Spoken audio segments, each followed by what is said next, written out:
Hello everyone, welcome back to our channel Billion Education where we aim to reach and teach billion population. So guys, आज हम शुरू करने जा रहे हैं आर्ट, इंडियन आर्ट। तो आप अपनी स्क्रीन पे देख पा रहे होंगे कि an introduction to Indian art बहुत इंपॉर्टेंट बुक है ये आपकी प्रिपरेशन के लिए, जो आपको बहुत ज़्यादा क्वेश्चन यहाँ से डायरेक्टली सॉल्व करवाएगी। तो इसका पार्ट 1 करेंगे, 11th स्टैंडर्ड की है ये, ठीक है। तो चलते हैं चैप्टर में आगे। चैप्टर में बढ़ने से पहले जो भी इस चैनल पे पहली बार आ रहे हैं, प्लीज़ आप हमारे चैनल को सब्सक्राइब करिए अगर आपको हमारा कंटेंट पसंद आए और आपकी ट्यून हमारे साथ बैठे तब, ठीक है गाइस। तो हम जो शुरू करेंगे वो है प्री हिस्टोरिक आर्ट के बारे में। तो आप लोग ऑलरेडी क्लासिफिकेशन जानते होंगे कि कैसे हिस्ट्री को डिवाइड किया जाता है। तो देखिए, प्री हिस्टोरिक रॉक पेंटिंग, इसके पहले आगे आपको थोड़ा सा इसका ब्रीफ दे दूंगा। चलिए, आप लोगों को पता होगा या नहीं भी चलेगा, मैं बता देता हूँ। हिस्ट्री 2 पार्ट में डिवाइड होती है, एक प्री हिस्ट्री, प्री हिस्टोरिक, आप प्रोटो भी बोल सकते हो आगे, और फिर रियल में हिस्ट्री। जब हिस्ट्री बुक वाइज रिटन हो, बुक उसका सोर्स हो कि अपने हिस्ट्री के बारे में कोई बुक हो, तो उसे हिस्ट्री के अंदर डालते हैं हम लोग। उसके पहले का पीरियड जहाँ पे बुक रिटन ना हो लेकिन कोई ना कोई अदर सोर्स ऑफ हिस्ट्री हो, जैसे कि पेंटिंग्स हो गई या तो उनके इंस्ट्रूमेंट्स हो गए, जैसे कि वो लोग जिससे हंटिंग एंड गैदरिंग करते थे, या उनके रिमेनेंट्स जो भी चीज़ बचे हों, ठीक है। तो ये सब प्री हिस्टोरिक के अंदर। तो प्रोटो हिस्टोरिक क्या होता है? ये generally Indus valley civilization like condition को बोलते हैं। क्या होता है इसमें जनरली ऐसी चीज़ें होती है कि रिटन रिकॉर्ड है लेकिन वो हमें पता नहीं है। सो प्री हिस्टोरिक को हम देखते हैं 3 पार्ट में। Palaeolithic, mesolithic and Neolithic. Lithic मतलब स्टोन एज के बारे में बात कर रहे हैं। पैलियोलिथिक 3 पार्ट में, लोअर, मिडिल और अपर में डिवाइडेड है। अब एग्ज़ाम में, हर प्रिपरेशन में, कोई भी एग्ज़ाम में, यहाँ पे इनके सोर्सेस कहाँ कहाँ अवेलेबल हैं, हर एक का बहुत ज़रूरी है। उसे जितनी बार रट सकते हैं रटना शुरू कर दिए, कि बहुत बार 2015-14 में उसके पहले जो क्वेश्चंस आते थे वो थे पूरे डिटेल्ड आंसर इन रिसोर्सेज, इनके रॉक पेंटिंग्स कहाँ पे कौन से मिलते हैं, उनकी इम्पोर्टेंस क्या है, कौन से कलर से लिखे जाते थे, कलर्स के सोर्सेज क्या, बहुत सारे क्वेश्चन इस पर आते थे, ठीक है। नियोलिथिक के बाद जनरली हम लोग मेटल एज लेते हैं, जिसमें आपका कॉपर एंड आयरन एज आता है। अब फिर आ जाता है हमारे Aryans and all those history, ठीक है गाइस। सो हम चैप्टर में इसी तरह से पढ़ेंगे आगे। तो हम आज जो देखने वाले प्री हिस्टरी की देखने वाले हैं ये, और उसमें भी पैलियोलिथिक से हम जुड़े रहेंगे। एक बार मैप देख लीजिए, यहाँ पे बहुत इंपॉर्टेंट लोकेशन जैसे कि अल्मोड़ा, यहाँ पे हमको साइट मिलने वाली है।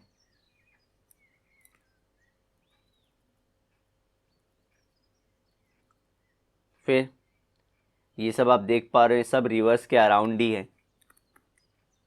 सब रिवर्स के अराउंड ही सेटलमेंट। इवन जो स्टोन एज मैन था वो भी रिवर के अराउंड ही सेटल होता था, दादरा नगर हवेली। और इनका क्या मतलब है? Areas with painting, areas with engraving and painting. What is engraving? उसका मतलब होता है, समझिए कोई सरफेस है उसमें कार्विंग की गई हो, जैसे कि ये समझिए कोई हो, तो एक पेंटिंग होती है नॉर्मल, आप पेंट बना देते हो कलर्स के थ्रू। एक होता है एंग्रेविंग। एंग्रेविंग मतलब इसे खोद के थोड़ा डीप स्कार करना इसके अंदर, और उसको बोलते हैं एंग्रेविंग, ठीक है। तो दोनों में यही फ़र्क है। सो ये मैप में इस तरह से दिखाया गया है। सो ये मैप ही खुद आ सकता है कई एग्जाम में क्वेश्चन पूछने के लिए, एनालिसिस करने के लिए, ठीक है। तो इसका इम्पोर्टेंस उतना है। और ये याद रखना, जब भी हम लोग पढ़ाई करते हैं नॉर्थ ईस्ट के बारे में भूल जाते हैं, लेकिन नॉर्थ ईस्ट भी सोर्सेज होते हैं हमारे प्री हिस्ट्री के या हिस्ट्री के रिकॉर्ड्स के, लेकिन हमें पता कम रहता है उसके बारे में। तो स्टार्ट करते हैं। Pre historic rock paintings.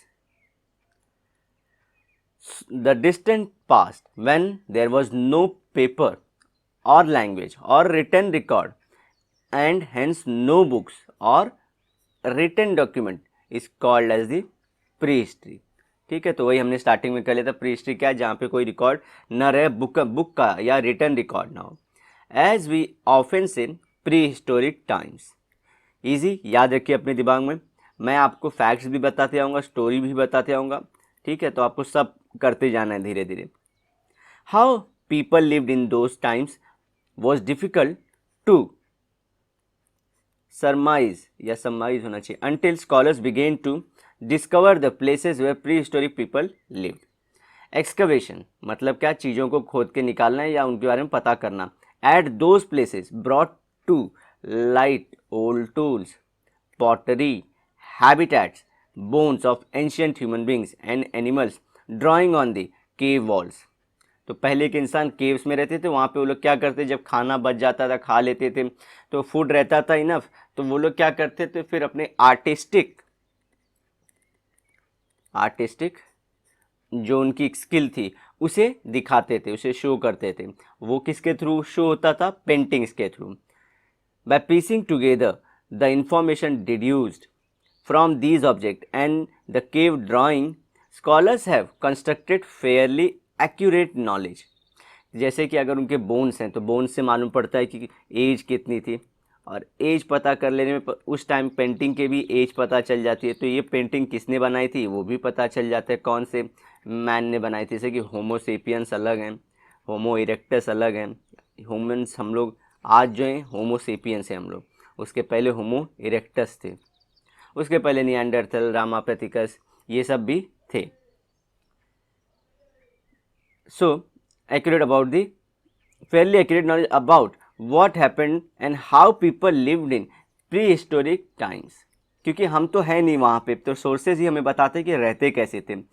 When the basic needs of food, water, clothing, shelter were fulfilled, people felt the need to express themselves। देखिए क्योंकि ये कैसे आया, क्योंकि ये एक ह्यूमन की टेंडेंसी है, आर्टिस्टिक टेंडेंसी। जब हमारी नीड फुलफिल हो जाती है तो उसके बाद हम लोग अपने आर्टिस्टिक ओरिएंटेशन को रिप्रेजेंट करना शुरू कर देते हैं। Painting and drawing were the oldest forms practice by the human beings to express themselves. ये आपके मेंस की राइटिंग का इंट्रोडक्शन पार्ट है कि नहीं, अगर पेंटिंग पे आपको क्वेश्चन आता है तो।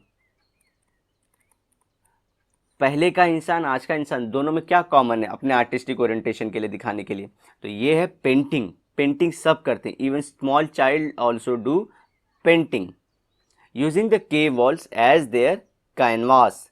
कैनवास क्या होता है, जैसे जिस पे हम लोग ड्राइंग करते हैं, तो कैनवास उसके लिए क्या था, वो केव का वॉल था जिस पे वो लोग पेंटिंग करते थे।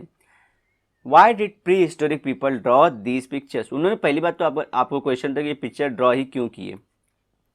दे may have drawn and painted to make their homes more colourful, beautiful, और to keep a visual record of their day-to-day life, like some of us who maintain a diary। Very important point। हमें लगता है कि सिर्फ हमें history बताने की आदत है, लेकिन नहीं, एक बात बहुत इंपॉर्टेंट है कि उस टाइम प्री हिस्टोरिक मैन को भी एक उसके अंदर था कि अपने एंसेस्टर्स के बारे में या अपने बारे में फ्यूचर जनरेशन को बताना था। फ्यूचर जनरेशन की वो कैसे करते थे ताकि वो लोग वो सब प्रॉब्लम फेस ना करें जो ये लोग ने फेस किया, और इवन इनके एंसेस्टर्स कितने ग्रेट थे वो भी बताना चाहते। जी हाँ, ये भी मालूम पड़ा है कि ये एक्चुअली ऐसा नहीं कि खाने पानी की दिक्कत ना हो, पानी किधर है ये लड़के लड़की को पता चल जाए। यहाँ तक कि उनके एंसेस्टर जो ग्रेट वॉरियर्स थे, जो ग्रेट सेवियर्स थे, उन्होंने कैसे उनके ज़माने को पूरा, या उनके क्या जो पूरा ना कबीला था उसको कैसे बचाया था, वो ये सब बातें अपने वो पेंटिंग्स में पोर्ट्रे करते थे। The prehistoric period in the early development of the human being is commonly known as old stone age और पैलियोलिथिक एज। तो ये मैंने आपको क्लासिफिकेशन बता दिया। Prehistoric paintings have been found in many parts of the world. ये world में हर जगह मिला है। We do not really know if lower palaeolithic people ever produced any part of art object. Lower Palaeolithic मतलब देखिए, अपर मतलब ये नज़दीक है हमारे में, नया वाला, जब लोअर बोले तो जूना वाला है, पुराना है, और मिडिल वाला बीच का, इस तरह से। फिर पैलियोलिथिक बाद मेसोलिथिक आएगा, फिर नियोलिथिक, फिर हम लोग टुवर्ड्स आज के ज़माने के हम लोग बढ़ रहे हैं। तो आज के ज़माने के लिए बढ़ने के लिए ऐसे आना है आपको, ठीक है। तो ये याद रखना है कि उस टाइम पे ज़्यादा अवेलेबल नहीं कि लोअर पैलियोलिथिक ने कुछ बनाए भी थे, but the by the upper palaeolithic times we see a proliferation of artistic activities. Upper palaeolithic time पे क्या हो रहा था, ये जो आर्टिस्टिक ओरिएंटेशन है ह्यूमन का वो दिखना शुरू हो गया था, लेकिन लोअर में नहीं है।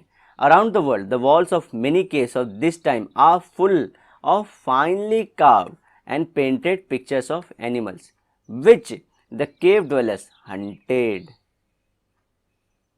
तो किसके किसके, एक तो एनिमल्स के हैं, और कौन से एनिमल्स, जो एनिमल्स वो जनरली जिनकी हंटिंग करती थी या जिनसे उनका डेली डे टू डे का मीटिंग था। दूसरी चीज़, एक ये बात बताना बहुत जरूरी कि अपर पैलियोलिथिक में क्यों, क्योंकि इस टाइम पे फूड अबंडेंस हो चुका था, धीरे धीरे फूड बनने वाला था, क्योंकि अब धीरे धीरे जो आइस एज है वो ख़त्म होती जाएगी, स्टार्ट हो जाएगी आइस एज, और इसलिए क्या होगा, नेचर अपने आप खाना प्रोड्यूस करना शुरू कर रही थी, तो इनको ज़्यादा हंटिंग की गैदरिंग की ज़रूरत नहीं थी। दो इनका पॉपुलेशन भी बढ़ रहा था, नॉलेज भी बढ़ता जा रहा था, इनका ब्रेन भी डेवलप हो रहा, सब चीज़ें फेवर कर रही थी। तो लेकिन फिर भी एक और जियोग्राफिकल फैक्टर या नेचुरल फैक्टर क्या था, आइस थोड़ा थोड़ा मेल्ट होना शुरू हो गया था। The subject of their drawing were human figures, human activities, geometric design and symbol. ठीक है, याद रखना है, नो प्लांट येट, प्लांट का मेंशन अभी तक नहीं हुआ है, ठीक है ना। तो ह्यूमन फिगर्स और ह्यूमन एक्टिविटीज़, जैसे कि ह्यूमन्स को दिखाते थे, ह्यूमन की एक्टिविटीज़ दिखाते थे, geometric design like square, triangle, इस तरह के शेप, सर्कल, ये सब चीज़ वो लोग बनाते थे। In India the earliest painting have been reported from the upper palaeolithic times. तो हमारे पास भी अपर पैलियोलिथिक का ही है। It is interesting to know that the first discovery of rock painting was made in India in 1867 and 68 by an archaeologist, Archibald Carlyle. Archibald Carlyle important point है, direct 1 mark के लिए question, अरे 1 mark के लिए prelims में question सीधा आ सकता है। 12 years before the discovery of अल्टमीरा in Spain, तो हमारे यहाँ पहले हुआ था। Cockburn, Anderson, Mitra and Ghosh were the early archaeologists who discovered a large number of sites in the Indian subcontinent. सबके सब नाम इम्पॉर्टेंट हैं, सबके नाम इम्पॉर्टेंट है, ये पैरा ही बहुत इम्पॉर्टेंट है, इसे बार बार पढ़िए, इसे मार्क कर लीजिए कि किनके किनके नाम याद रखने हैं, ठीक है। अगर आप लोग को लाइन आएगी ट्रू कौन सी फॉल्स कौन सी इसमें से कि Altamira was discover before Indian upper palaeolithic age, तो ये गलत चीज़ है, ठीक है। किसने डिस्कवर किया उनका नाम लिखना है आपको, तो ये सब चीज़ें आप लोग को याद रखना है। Remnants of rock painting have been found on the, अच्छा पेंटिंग किस पे होती है, रॉक पे होती है, पिलर पे होती है, रॉक और पिलर पे होती है, ये आप लोगों को ध्यान रखना है। पिलर बाद में आएगा जब ह्यूमन डेवलप होते जाएगा, आज कैनवास है, बहुत सारा पेपर मटेरियल आ चुके हैं, ठीक है, ऐसी चीज़ों पे पेंटिंग होती थी। अब बीच में आएगा जैसे कि जब आएगा हमारा मेटल या वुड का सरफेस, तो वहाँ पे भी किया जाता है, अदरवाइज मेन जो होते हैं रॉक पेंटिंग और पिलर पेंटिंग ही हम लोग देखते हैं। Remnants of rock painting have been found on the walls of caves situated in several districts of Madhya Pradesh. Madhya Pradesh आपके पैलियोलिथिक एरा या तो फिर पेंटिंग के, रॉक पेंटिंग के लिए सबसे इम्पॉर्टेंट जगह है, इसको अभी से याद रख लीजिए। जैसे कि हम लोग जब स्टार्ट करते तो हमको नहीं लगता था, जब खुद से आप शुरू करोगे तो पता नहीं चलेगा कि कौन सा इंपॉर्टेंस बहुत ज़्यादा है, मध्य प्रदेश का इंपॉर्टेंस बहुत ज़्यादा है। So Madhya Pradesh, Uttar Pradesh, Andhra Pradesh, Karnataka, Bihar, paintings and some of the paintings have been reported from the Kumaon hills of the Uttarakhand also. तो आप लोग इसका कोड बना सकते हो, ठीक है, कोई ना कोई करके कुछ ना कुछ करके आप लोग कर सकते हो इसमें। जैसे कि बाकू हो जाएगा, बाकू, बाकू मुंह, बाकू जैसा मुंह जिसका हो। तो देखिए बिहार, आंध्र प्रदेश, कर्नाटका, उत्तर प्रदेश, मध्य प्रदेश, उत्तराखंड, जैसे भी आपके पास रहें। अब ये तो मैंने अभी जैसे बनाया, तो आप जैसे बना सकते हैं वैसे बना के याद कर लीजिए इन्हें। द रॉक शेल्टर्स, शेल्टर्स मतलब जहाँ पे वो लोग रहते थे, on the banks of river Suyal at Lakhudiyar, या आप उसे लख उडियार भी बोल सकते हैं, ठीक है, लख उडियार या लाखुदियार जैसे। और कहाँ पे, सुयाल दिए, तो इसको बारे चाइना विलेज में मिला है ये, ठीक है, इसे भी याद रखिए आप। About 20 kilometres on the Almora बारे चाइना रोड, ये वहाँ पे विलेज भी है, ये इसी नाम से विलेज भी है, वहाँ पे मिला है। बियर दीज, कितने कूल लोग होंगे ना, इनके यहाँ पे इतना बड़ा साइट है, क्या फीलिंग होती होगी। Bear these prehistoric paintings, तो याद नाम, पहला नाम हमको आ चुका है कि क्या है वो, लाखुदियार या लख उड़ियार, जो किस कौन से रिवर के बैंक पे है, ये रिवर है कोई, उसके बैंक पे ये है। और लख उड़ियार जो विलेज कौन सा है, बड़े चाइना, वहाँ पे हमको ये मिला है। अच्छा ये कहाँ पे है, अल्मोड़ा डिस्ट्रिक्ट, अल्मोड़ा डिस्ट्रिक्ट कहाँ है, उत्तराखंड में, यूके हमारे। Lakhudiya literally means 1 lakh caves. The paintings here can be divided into 3 categories: man, animal and geometric patterns in white, black and red ochre, मतलब इनके ये कलर में ही बनाए गए हैं। Again no mention of painting, लेकिन मैन का भी अब यहाँ पे शुरू हो गया है। Humans are represented in stick like form, जैसे कि मैं हमेशा बनाता रहता हूँ stick like form. A long snouted animals, a fox and a multiple legged lizard are the main animal motifs. Motives मतलब जो लोग ड्रॉ कर रहे हैं उसके ऊपर, वो है उसके ऊपर मेन क्या है, ये एनिमल्स हैं, स्नाउटेड एनिमल्स जिसकी नाक बड़ी हो, लॉन्ग स्नाउटेड मतलब बड़ी नाक वाला एनिमल्स, अब फॉक्स, और ये सब जो रहते हैं जो बहुत मल्टीपल लेग लिजर्ड, छिपकली, जो उनको बनाया गया। दूसरी चीज wavy lines, rectangle field geometric design and group of dots can also be seen here, मतलब क्या, हम लोग इसको बोलते हैं आगे हॉरर वैक्वाई पढ़ेंगे, मतलब हमारे इंडियन या जहाँ पे भी रहता है गुप्ता पीरियड का, हमने हॉरर वैक्वाई, तो ये क्या होता है जनरली, आप सब पार्ट ऑफ पेंटिंग को भरना चाहते हो, जो भी कैनवास दिखता है आप सबको भरना चाहते हो, तो आप देख सकते हैं कि ज्योमेट्रिक डिज़ाइन भी था, उसमें रेक्टेंगल भर के रखते थे, मतलब ऐसा, तो ये हमेशा से हमारे जो कल्चर में हम लोग ये पेंटिंग ड्रॉ ही करते रहते थे। मतलब क्या, हॉरर वैक्वाई हम गुप्ता पीरियड में नहीं, जगह मिली तो उसमें एक होता है एक्सपांडिंग नेचर का, डरो मत ऐसे बनाते रहो कुछ भी, फिल मत करो, लेकिन एक क्या होता है इसमें जितना इसको भी भरते रहो, थोड़ी भी जगह छोड़ो मत, तो आप ऐसे लिंक कर सकते हो तो और मज़ा आ जाता है आपको। तो आप इससे 2 बात सीख गए कि पहले क्या बनाया था, एनिमल्स के बारे में क्या सब्जेक्ट क्या था उनका वो देख लिया, मैन एनिमल और ज्योमेट्रिक शेप्स थे, और उसमें भी मैन एनिमल्स में किसका किसका था तो वो देख लिया हमने। अब उसके बाद डिज़ाइंस का देख लिया हमने। One of the interesting scenes depicted here is of hand linked dancing human figures, जहाँ पे हैंड लिंक्ड है, देखिए एक बार दिखाते हैं आपको, ये दिख रहा है आपको, यहाँ पे देखिए ये सिर है किसी का, ये हैंड है, ये लिंक्ड है। तो ट्राइबल्स जनरली आपने देखा, आज के भी हमारे जो नॉर्थ ईस्ट के ट्राइब्स हैं वो ऐसे हाथ पकड़ के डांस करते हैं। ये वेवी लाइंस देखिए, ये वेवी लाइंस, ये हैं वेवी लाइंस, कितनी खतरनाक चीज़, भले हो इसकी मीनिंग मुझे तब नहीं पता चलती थी जब हम लोग शुरुआत किए थे, लेकिन अब जब इसके बारे में जान चुके हैं और जब ये सब कॉन्सेप्ट समझते हैं तो कितना सही लगता है कि लोग कितने टैलेंटेड थे तब भी। There is some superimposition of painting, मतलब क्या कि एक के ऊपर एक पेंटिंग बनाई गई, मतलब पीढ़ी दर पीढ़ी इस पर लोग बनाते गए, तो एक पेंटिंग नीचे दब गई, उसके ऊपर वापस बनाए, कुछ कलर लगा के वापस उसके ऊपर बनाए। The earliest are in the black over these red ochre painting and the last group comprise white painting, तो नीचे सबसे ब्लैक है, बीच में रेड है और सबसे ऊपर वाइट है, ये आपको ध्यान रखना है। तो पहले जो बनाया था वो उन्होंने ब्लैक उसके ऊपर कवरिंग के ऊपर बनाया था, फिर उसके बाद रेड वाले आए, तो मैं कलर से भी अलग कर देता हूँ, एक सेकेंड, ये याद रखना, ये एक्चुअली हर एक लाइन जो मैं लिख रहा हूँ इसे इतना डिटेल में इसलिए बता रहा हूँ क्योंकि यहाँ से डायरेक्ट क्वेश्चन आपके आने के चांसेस ज़्यादा हैं। तो फर्स्ट वाला जो था वो ब्लैक से बना था। अच्छा पता कैसे चलते हैं, वो कोई एक सरफेस को रब करते हैं, वो लोग जो आर्कियोलॉजिस्ट हैं जो पेंटिंग के एक्सपर्ट्स होते हैं वो रब करते हैं सरफेस को, उसके नीचे की लेयर धीरे धीरे देखते हैं वो लोग, एक कॉर्नर पे करते हैं, यानी कि पूरे सरफेस को रब करते हैं।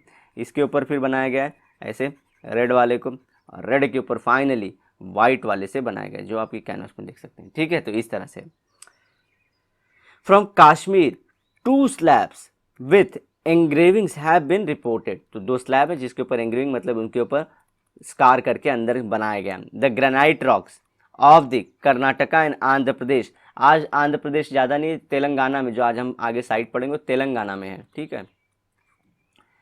Provided suitable canvases to the neolithic man, neolithic, तो ये अब हम बात नहीं कर रहे हैं जो पैलियोलिथिक नहीं, मेसोलिथिक नहीं, नियोलिथिक की बात करें, for his painting. There are several such sites but more famous among them are Kupgallu, Piklihal and Tekkalakota. जी हाँ, ये अलग अलग प्रोनाउंसिएशन होता है हर जगह, लेकिन हम लोग जैसे भी हो उसे याद करने की कोशिश करना है। 3 types of painting have been reported from here, painting in white, painting in red over the white background and painting in red ochre. So इसमें भी 3 टाइप के मिले, एक पूरा पेंटिंग एक जगह सिर्फ वाइट पे मिला है, एक जगह सिर्फ रेड मिला है, और एक जगह वाइट के ऊपर रेड मिला है, ठीक है। तो इस तरह के 3 मिले। These painting belongs to late historical, early historical and neolithic period. Late मतलब ये पैलियोलिथिक एरा के बारे में बात कर रहे हैं, ठीक है, तो वहां से लीड कर रहे हैं। The subjects depicted here are bulls, elephant, sambars, gazelles, ship, goat, horses, stylised human, trident, आ गया ट्राइडेंट मतलब इंस्ट्रूमेंट ऑफ अटैक भी हो सकता है और रिलीजन भी, ठीक है। जनरली आप दोनों चीज़ को लिंक कर सकते हो, जैसा आपका ओपिनियन जैसा रहेगा, लेकिन फैक्ट ड्रिवन ज़्यादा होना चाहिए, तो मैं आपको दोनों प्रोस्पेक्ट बता रहा हूँ। बट रेयरली वेजिटेबल मोटिव्स, तो मैं स्टार्टिंग से बता रहा हूँ आपको कि वेजिटेबल कहाँ से दिखे थे वो आपको ध्यान रखना है। तो रेयरली, लेकिन यहाँ पे दिखते हैं, लेकिन कभी कभी, ऐसा नहीं कि कॉमन है बहुत। तो आप धीरे धीरे वेजिटेबल्स या लीफ या फ्लोरा के इमेजेस भी देखने शुरू हो जाएंगे, क्योंकि मैन हंटर था ना, तो हंटर था तो वो सिर्फ एनिमल हंट करता था, ज़्यादा ये सब में खाता नहीं था, उनका ज़्यादा नीड फुलफिल एनिमल से होता था, इसलिए उन्हीं को बारे में वो करता भी था, लिखता भी था, ठीक है, या बनाता भी था। तो इसके बाद जो हम लोग करेंगे वो है मध्य प्रदेश वाला पार्ट, वो हम कंटिन्यू करेंगे इस नेक्स्ट लेक्चर में। सो अगर आपको ये वीडियोस हमारी अच्छी लगी हो तो प्लीज़ आप हमारे चैनल को सब्सक्राइब करना, इसे अपने दोस्तों में शेयर करना, और ताकि हमारा मोटिवेशन लेवल बना रहे और हम नेक्स्ट वीडियो में इसी तरह फटफट से आते रहें। तो गाइज मिलते हैं नेक्स्ट लेक्चर में, till then bye bye, have a great and nice day ahead.